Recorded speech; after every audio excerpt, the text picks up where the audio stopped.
दोस्तों आज के समय आप देख रहे होंगे कि ग्लोबल लेवल पे बहुत सारे युद्ध चल रहे हैं। जैसे रूस का यूक्रेन के साथ युद्ध चल रहा है और इजराइल का हमास के साथ युद्ध चल रहा है और इजराइल का जो है ईरान के साथ भी युद्ध चल रहा था।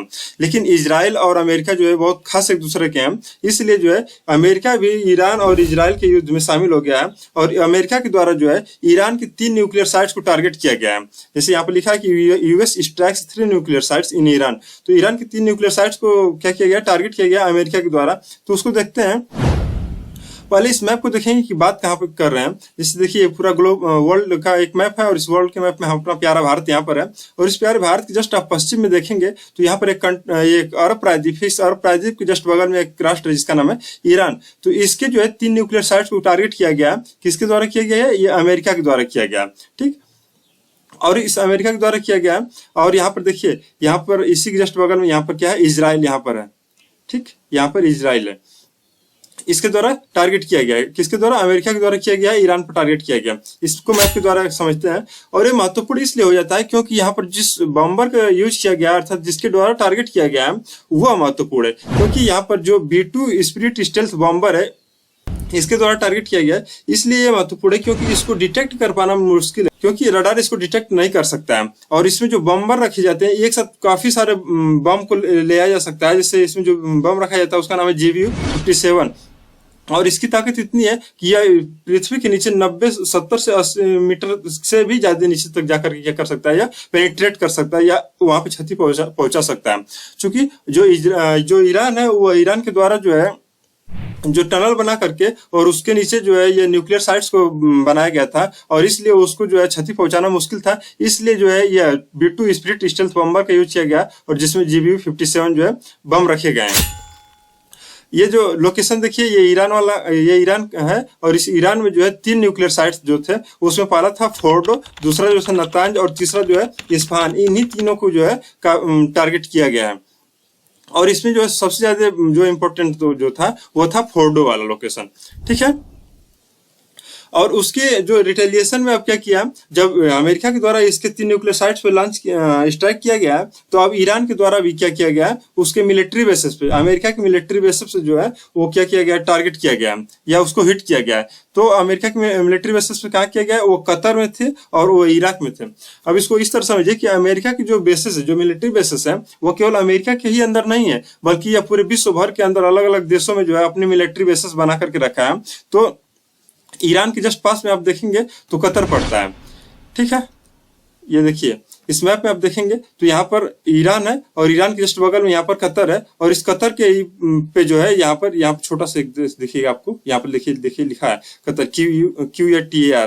तो इस कतर पे जो है यहाँ पर इसकी मिलिट्री बेसिस थे। अमेरिका की मिलिट्री बेसिस कहाँ पर थे, कतर पे। और इस कतर पे क्या किया गया, ईरान के द्वारा टारगेट किया गया। यहाँ से यहाँ पर टारगेट करने के लिए जो है काफी वो बड़ा चैलेंज लेना पड़ेगा, क्योंकि वहां पर ये ICBM को लॉन्च करना पड़ेगा, इंटरकॉन्टिनेंटल बैलिस्टिक मिसाइल को लॉन्च करना पड़ जाता।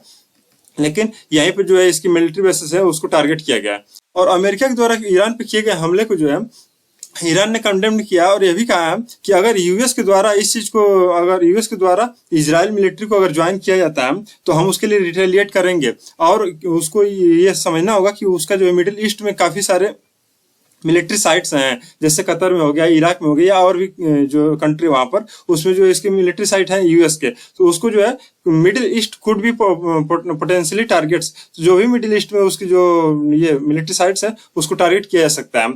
और इस चीज को जो है कई बार इसने कहा था और ये जो स्टार्ट इसलिए कर दिया क्योंकि जो है अमेरिका के द्वारा बंकर बस्टर बम जो है वो न्यूक्लियर साइट्स पे टारगेट किए गए थे, इसलिए अभी स्टार्ट कर दिया। ठीक, और देखें कि यूएस के जो मिलिट्री बेसिस हैं वो विश्व भर में काफी सारे हैं। जैसे पूरे जो कांग्रेसनल रिसर्च सर्विस अर्थात CRS की रिपोर्ट के अनुसार अगर देखा जाए 2024 में जो आई थी उसके अनुसार जो पूरे विश्व भर में है अमेरिका की 128 बेसिस हैं, 128 मिलिट्री बेसिस हैं जो 51 देशों के अंदर हैं। 51 देशों के अंदर इसके 128 बेसिस हैं और इसमें भी 2 प्रकार के बेसिस हैं। जैसे एक तो परसिस्टेंट बेसिस है और दूसरा जो है selected other US military bases है।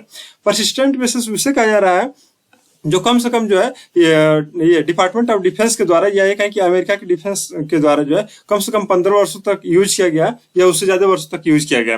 ठीक है, और जो दूसरा है जो selected other US military sites है उसको इस वाली कैटेगरी में रखा जाता है। ठीक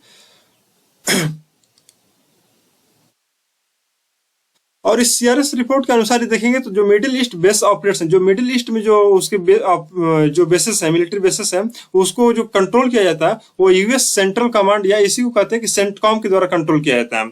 और जो मिडिल ईस्ट में आप देखेंगे कि 8 परसिस्टेंट बेसिस हैं और उसके साथ साथ 11 अदर जो मिलिट्री बेसिस हैं वहां पर, अर्थात टोटल जो मिडिल ईस्ट में आप देखेंगे तो 19 जो है ये मिलिट्री बेसिस हैं अमेरिका के।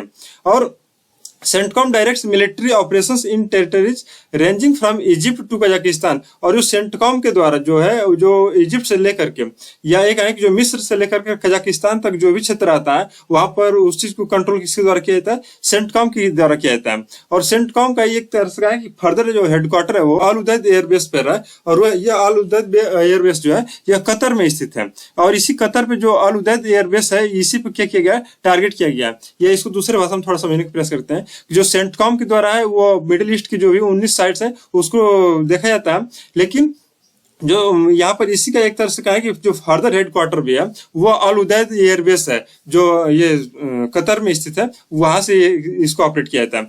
Its largest military installation in the middle east. और जो ये मिडिल ईस्ट का है उस मिडिल ईस्ट का ये जो सबसे बड़ा जो है मिलिट्री बेसिस है कौन, अल उदैद एयरबेस इन कतर। ठीक है, यहाँ पर देखेंगे कि जो 2 प्रकार के मिलिट्री बेसिस हैं जिसमें बताएं कि परसिस्टेंट यूएस मिलिट्री बेसिस और दूसरा जो है सिलेक्टेड अदर मिलिट्री बेसिस। देखिए यहाँ पर ब्लू और ग्रीन 2 कलर का बनाया है। तो जो ब्लू वाले हैं यहाँ पर क्या है वो परसिस्टेंट यूएस मिलिट्री बेसिस है और जो ग्रीन वाले है वो कौन सा है, सिलेक्टेड अदर मिलिट्री बेसिस है। तो 19 यहाँ पर जो है टोटल मिलिट्री बेसिस कहाँ पर है, मिडिल ईस्ट में टोटल है इसके। ठीक है, और कतर वाला क्यों महत्वपूर्ण हो जाता है, क्योंकि कतर में जो है ये यहाँ पर देखिए जो अल उदैद एयरबेस है यहाँ पर ये किसके द्वारा किया जाता है, सेंटकॉम के द्वारा जो है ये कंट्रोल किया जाता है। और यहाँ पर जो अल उदैद एयरबेस है वो पूरे मिडिल ईस्ट में जो सबसे बड़ा जो एयरबेस का है मिलिट्री बेसिस है। और यहाँ पर 10,000 से अधिक जो है 8 से 10,000 कहा जाता है कि 8,000 कहीं डेटा में 8,000 भी दिया है। तो 8,000 से 10,000 जो है यहाँ पर ट्रूप्स जो है हमेशा एट ए टाइम हमेशा ही वहां पर दिखते हैं।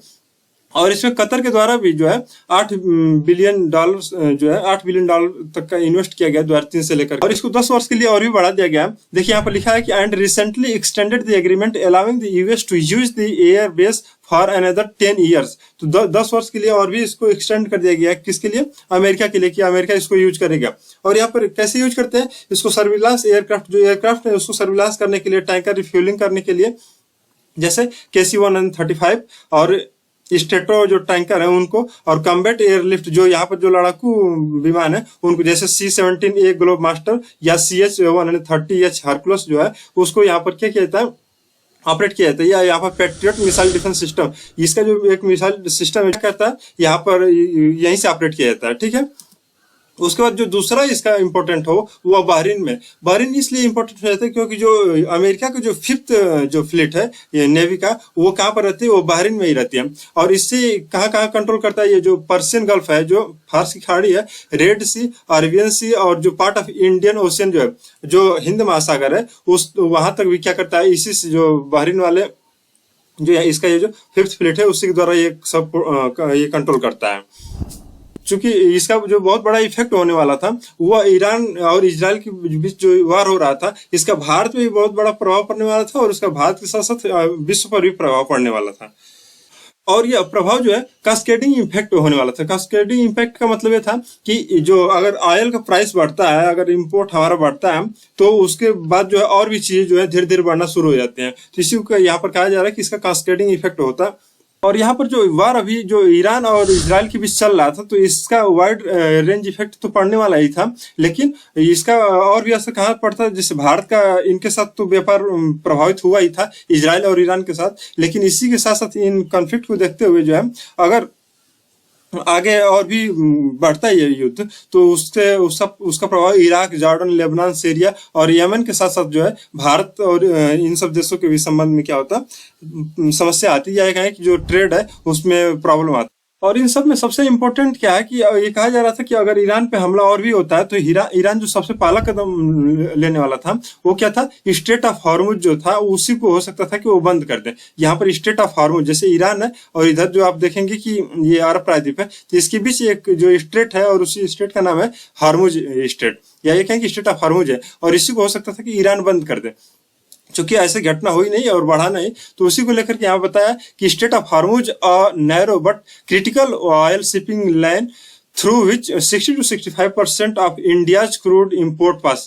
मतलब कि इससे लेकर इसी से जो स्टेट ऑफ हॉर्मुज जो है, इसी से भारत को जो 60 से 65% जो ये क्रूड ऑयल जो होता है वो इंपोर्ट एक तरह से होता है। यहाँ पे देखिए कि ग्लोबल ट्रेड रिसर्च इनिशिएटिव के द्वारा जो है GTRI जो है उसके द्वारा कहा जा रहा था कि अगर ये जो युद्ध है वो अगर और भी स्तर पर बढ़ता तो भारत की जो एनर्जी जो इंडिया की एनर्जी सिक्योरिटी है उसको बहुत बड़ा दिक्कत होने वाली थी। Shipping cost and driving up inflation, और इन सब का प्रभाव क्या पड़ता है कि भारत में जो है महंगाई और भी ज्यादा बढ़ जाती है।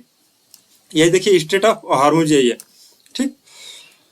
और लास्ट में बताएंगे कि जो डोनाल्ड ट्रंप है उनके द्वारा ये सीज फायर का ये मतलब प्रस्ताव रखा गया और ये जो फाइनली सीज फायर हो गया, जैसे यहाँ पर देखिए लिखे हैं कि congratulations to everyone, it has been fully agreed by and between Israel and Iran that there will be a complete and total ceasefire, and इसको युद्ध को नाम दिया गया कि 12 डेज वार, और ये जो है 12 दिन का युद्ध रखा है। इस युद्ध का नाम दिया गया है कि 12 डे वार। और लास्ट वाला लाइन इसमें देखिए आप पढ़ेंगे तो बहुत ही अच्छा आपको लगेगा कि this is a war that could have gone on for years and destroy the entire middle east but it didn't and never will, and God bless Israel, God bless Iran, God bless the Middle East, God bless the United States of America, and God bless the world. Donald J Trump. ठीक है, तो अब cease fire हो गया। Cease fire का मतलब यह है कि दोनों देशों के बीच जब युद्ध जो है वो अब रुक गया है, या कहें कि अब खत्म हो गया है। ठीक है, अगर आप लोगों को वीडियो अच्छा लगा हो तो चैनल को लाइक कीजिए, शेयर कीजिए और सब्सक्राइब कीजिए। बहुत बहुत धन्यवाद आप लोगों का।